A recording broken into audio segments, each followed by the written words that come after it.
नमस्कार दोस्तों, स्वागत है आप सभी का जनरल स्टडी गुरु में। यहाँ पर आपको सभी कम्पिटिटिव एग्जाम के लिए जीके अथवा जीएस कराई जाएगी। सभी कम्पिटिटिव एग्जाम जैसे UPSC, SSC, banking, railway, other state exam, जिसमें भी जीके आती है वो सब यहाँ पर कवर किए जाएंगे।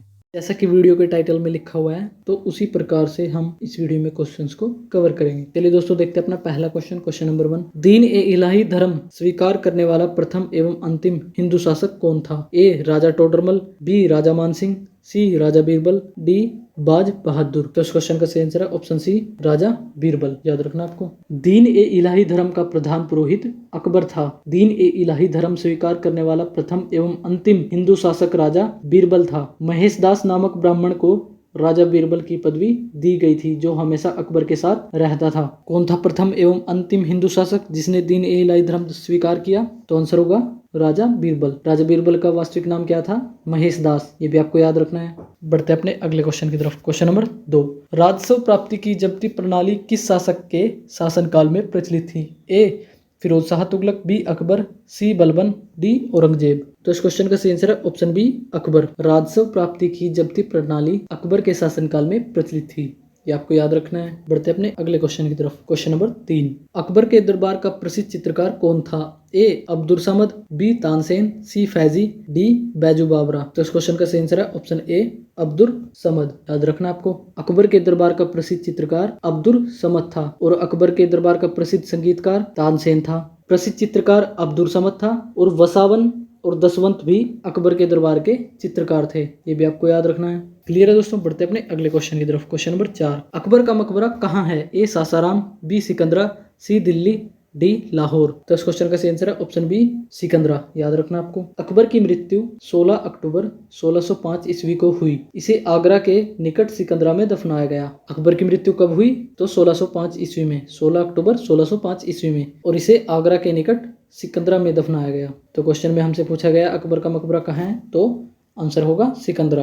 क्लियर है दोस्तों। बढ़ते अपने अगले क्वेश्चन की तरफ। Question number 5। कंठाभरण वाणी विलास की उपाधि अकबर ने किसको दी थी? ए अबुल फजल, बी फैजी, सी बीरबल, डी तानसेन। तो इस क्वेश्चन का सही आंसर है ऑप्शन डी, तानसेन। याद रखना आपको। कंठाभरण वाणी विलास की उपाधि अकबर ने तानसेन को दी थी। तानसेन अकबर के दरबार में आने से पूर्व रीवा के राजा रामचंद्र के राजाश्रय में थे। ये भी आपको याद रखना है। क्वेश्चन ऐसे बन सकता है, तानसेन अकबर के दरबार में आने से पूर्व कहाँ रहते थे? तो रीवा के राजा रामचंद्र के राज में। ये भी आपको याद रखना है। क्लियर है दोस्तों। बढ़ते अपने अगले क्वेश्चन की तरफ। Question number 6। 1602 ईस्वी में अबुल फजल की हत्या किसने कर दी थी? ए मुल्ला दो प्याजा ने, बी वीर सिंह बुंदेला ने, सी फैजी ने, डी मलिक अंबर ने। तो इस क्वेश्चन का सही आंसर है ऑप्शन बी, वीर सिंह बुंदेला ने। 1602 ईस्वी में सलीम के निर्देश पर दक्षिण से आगरा की ओर आ रहे अबुल फजल की रास्ते में वीर सिंह बुंदेला नामक सरदार ने हत्या कर दी थी। अबुल फजल की हत्या किसके आदेश पर की गई? तो सलीम अथवा जहांगीर के आदेश पर। कब? 1602 ईस्वी में, जो कि दक्षिण से आगरा की तरफ आ रहा था। किसके द्वारा? वीर सिंह बुंदेला के द्वारा। क्लियर है दोस्तों। बढ़ते अपने अगले क्वेश्चन की तरफ। Question number 7। पंचतंत्र का फारसी भाषा में अनुवाद किसने किया था? ए मौलाना हुसैन फैज ने, बी मुल्लाह मोहम्मद ने, सी अब्दुल रहीम खान खाना, डी अबुल फजल। तो इस क्वेश्चन का सही आंसर है ऑप्शन डी, अबुल फजल। वेरी वेरी इंपॉर्टेंट क्वेश्चन है दोस्तों ये। पंचतंत्र का फारसी भाषा में अनुवाद अबुल फजल ने अनवर ए सादात नाम से तथा मौलाना हुसैन फैज ने यार ए दानिश नाम से किया। एक बार इस पॉइंट को ध्यान से सुने। पंचतंत्र का फारसी भाषा में अनुवाद अबुल फजल ने अनवर ए सादात नाम से तथा मौलाना हुसैन फैज ने यार ए दानिश नाम से किया। तो इस क्वेश्चन का आंसर ऑप्शन ए एवं डी दोनों होंगे। ये आपको याद रखना है। इंपॉर्टेंट क्वेश्चन है दोस्तों ये। पंचतंत्र का फारसी भाषा में अनुवाद मौलाना हुसैन फैज ने और अब्दुल फजल ने किया। क्लियर है दोस्तों। बढ़ते अपने अगले क्वेश्चन की तरफ। Question number 8। अकबर ने किसको महापात्र की उपाधि दी थी? ए नरहरि को, बी बीरबल को, सी तानसेन को, डी उपरोक्त में से कोई नहीं।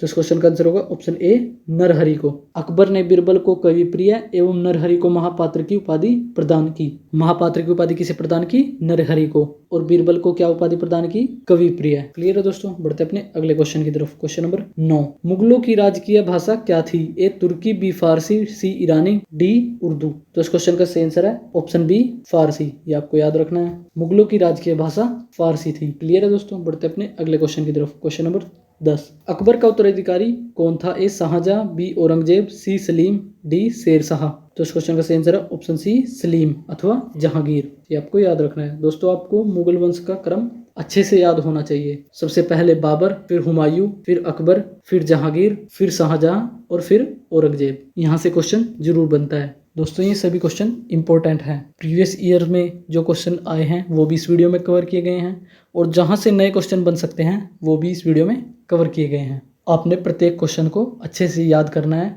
जिस भी एग्जाम में जीके का महत्व अधिक है तो उस एग्जाम के दृष्टिकोण से ये वीडियो अति महत्वपूर्ण है। क्लियर है दोस्तों? बढ़ते अपने अगले क्वेश्चन की तरफ। क्वेश्चन नंबर 11, तुजूक ए जहांगीरी, जहांगीर की आत्मकथा को पूरा करने का श्रेय किसको जाता है? ए खुसरो को, बी मोतबिंद खां को, सी नूरजहां को, डी जहांगीर को। तो इस क्वेश्चन का सही आंसर है ऑप्शन बी मोतबिंद खां को। जहांगीर द्वारा शुरू की गई तुजूक ए जहांगीरी नामक आत्मकथा को पूरा करने का श्रेय मोतबिंद खां को जाता है। तुजूक ए जहांगीरी जहांगीर के द्वारा शुरू की गई आत्मकथा थी जिसे मोतबिंद खां ने पूरा किया। क्लियर है दोस्तों? बढ़ते अपने अगले क्वेश्चन की तरफ। क्वेश्चन नंबर 12, जहांगीर ने किस सिख गुरु को फांसी दिलवाई थी? ए अर्जुन देव, बी गुरु अंगद, सी गुरु रामदास, डी गुरु अमरदास।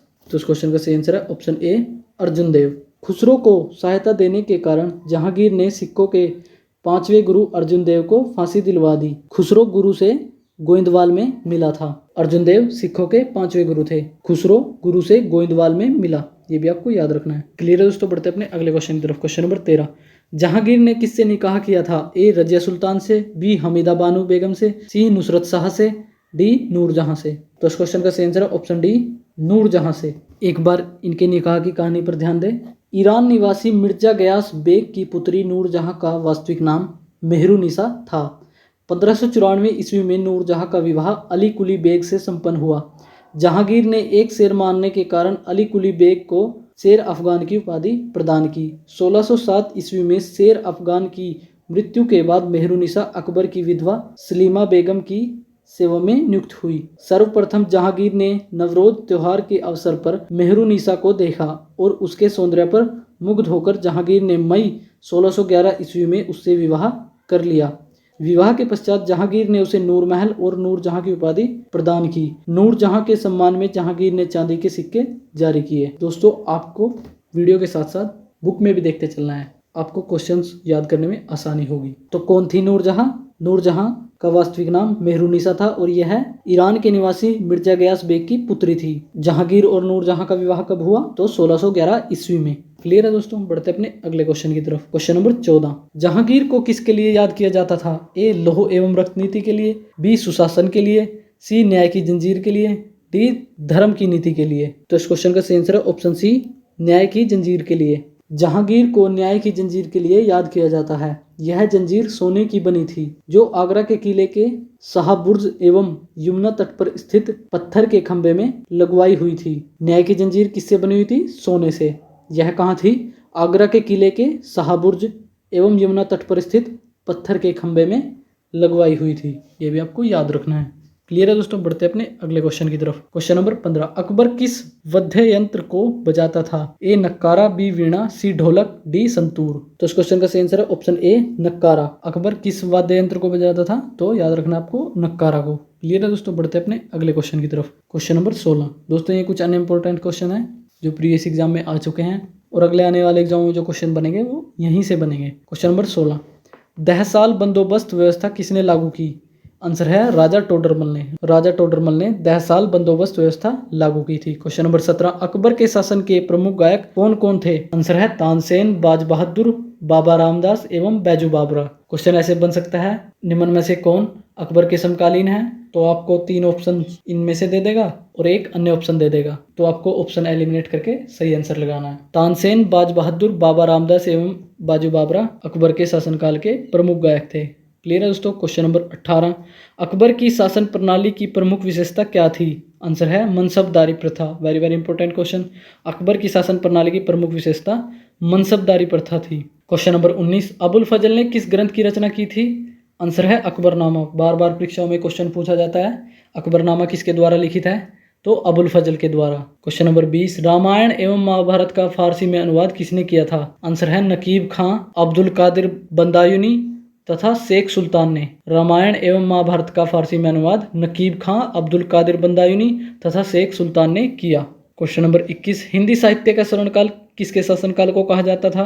कई बार परीक्षाओं में क्वेश्चन पूछा जा चुका है। तो अकबर के शासनकाल को हिंदी साहित्य का स्वर्णकाल कहा जाता था। क्वेश्चन नंबर 22, बुलंद दरवाजा का निर्माण अकबर ने किस विजय के उपलक्ष्य में करवाया था? आंसर है गुजरात विजय के उपलक्ष्य में अकबर ने बुलंद दरवाजे का निर्माण करवाया था। क्वेश्चन नंबर 23, अकबर ने अपने पुत्र का नाम सलीम किसके नाम पर रखा था? आंसर है शेख सलीम चिश्ती के नाम पर। शेख सलीम चिश्ती के नाम पर अकबर ने अपने पुत्र का नाम सलीम रखा। क्वेश्चन नंबर 24, किसने जहांगीर के विरुद्ध विद्रोह कर दिया था? आंसर है जहांगीर के सबसे बड़े पुत्र खुसरो ने।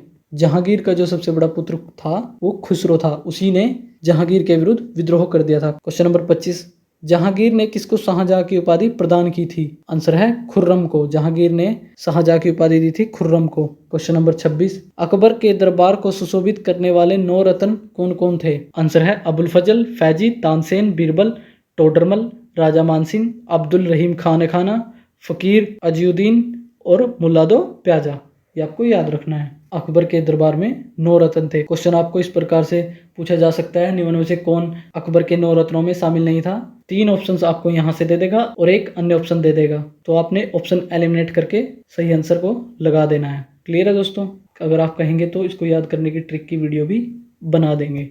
और दोस्तों एक बात जरूर जान ले कि जो भी इस वीडियो में क्वेश्चन कराए गए हैं या जो लुसेंट जीके बुक का पेज वीडियो में कवर किया गया है, उस पेज के सभी पॉइंट याद करने के लिए पहले या तो आप वीडियो देख लें या बुक का वो पेज पढ़ ले जो वीडियो में कराया जा रहा है। यदि आप लुसेंट बुक पढ़ चुके हैं तो आप सिर्फ वीडियो देखकर भी सभी क्वेश्चंस के आंसर याद रख सकते हैं। यदि आप लुसेंट जीके बुक शुरू कर रहे हैं तो आप पहले वह पेज पढ़ें जिसके वीडियो में क्वेश्चंस कराए जा रहे हैं और फिर वीडियो देख सकते हैं। इस प्रकार आपको जल्दी याद होगा। वीडियो में सभी क्वेश्चंस कवर किए गए हैं जो प्रीवियस ईयर एग्जाम में आए हैं और जहां से अगले आने वाले एग्जामों में क्वेश्चन बन सकते हैं, वो क्वेश्चन भी इस वीडियो में कवर किए गए हैं।